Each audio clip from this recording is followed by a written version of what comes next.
பின்பு கர்த்தர் ஆதாமை நோக்கி, நீ உன் மனைவியின் வார்த்தைக்கு செவி கொடுத்து புசிக்க வேண்டாம் என்று நான் உனக்கு விலக்கின விருட்சத்தின் கனியை புசித்தபடியினாலே பூமி உன் நிமித்தம் சபிக்கப்பட்டிருக்கும்.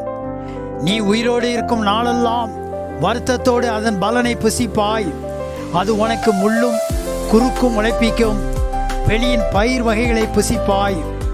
நீ பூமியிலிருந்து எடுக்கப்பட்டபடியால் நீ பூமிக்கு திரும்ப மட்டும் உன் முகத்தின் வேர்வையால் ஆகாரம் புசிப்பாய்.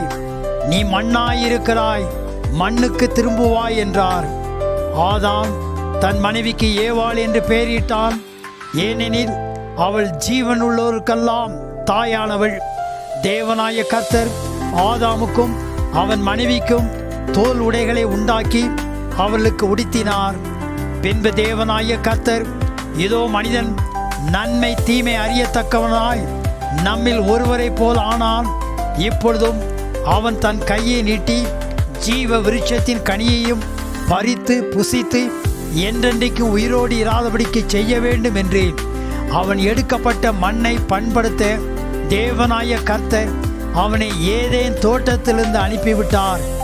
அவன் மனிதனை துரத்திவிட்டு ஜீவ விருட்சத்துக்கு போகும் வழியை காவல் செய்ய ஏதேன் தோட்டத்துக்கு கிழக்கே கேருபீன்களையும் வீசிக்கொண்டிருக்கிற சுடர்களையும் பட்டயத்தையும் வைத்தார் என்பதே.